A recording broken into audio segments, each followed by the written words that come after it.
Dans cette entrevue entre Bernard de Montréal et Richard Glenn, Bernard explique qu'il ne cherche pas à frustrer les gens, mais plutôt à les aider à développer leur force intérieure et leur capacité à communiquer avec d'autres niveaux vibratoires.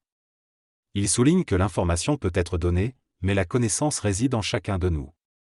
Il affirme que son travail est dirigé de manière non psychologique, en relation avec des vibrations extérieures, et qu'il connaît son rôle et son avenir. Dépose la question des mondes invisibles potentiellement négatifs ou dangereux, à laquelle Bernard répond en invitant les gens à ne pas croire tout de suite en des personnes comme lui qui ont des contacts avec ces plans, mais plutôt à les écouter, à se sentir à l'aise ou mal à l'aise en leur présence, et à prendre leurs propres décisions. Bernard souligne l'importance de ne pas se soumettre à l'autorité d'une personne, peu importe son niveau de connaissance, et met en garde contre les faux prophètes.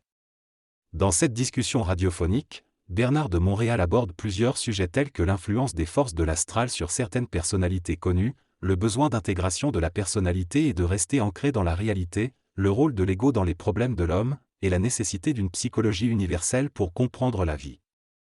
Il est également question du risque de créer une nouvelle religion basée sur les ovnis et les extraterrestres, et de l'interprétation de la venue de Jésus-Christ en relation avec les phénomènes ovnis.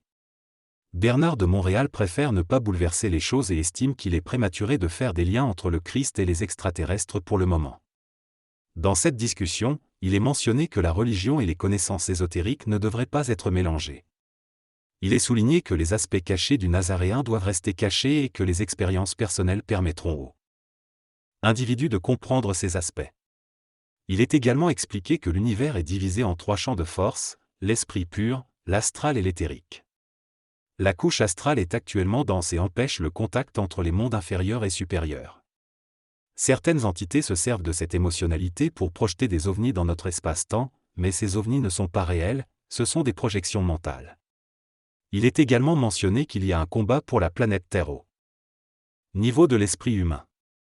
Certains seront subjugés, mais d'autres se dirigeront vers une dimension accessible aux membres de la 6e race, une race supramentale, télépathique et à coefficient moléculaire développé. Enfin, il est expliqué que ce combat se joue entre les forces des différents astraux, et que la Terre fait partie de l'astral ouest qui est en conflit constant. Les conséquences de ce conflit retomberont sur l'humanité, et c'est pourquoi il est dit que l'homme devra souffrir avant le passage de l'autre côté. Les prophètes de l'ancien temps, tels que décrits notamment dans la révélation de Jean, étaient des individus dotés d'une grande sensibilité et en contact avec des forces évoluées qui leur transmettaient des informations. Ils utilisaient une symbolique de leur époque pour transcrire ces messages, ce qui peut aujourd'hui nous paraître démodé mais reste très précis.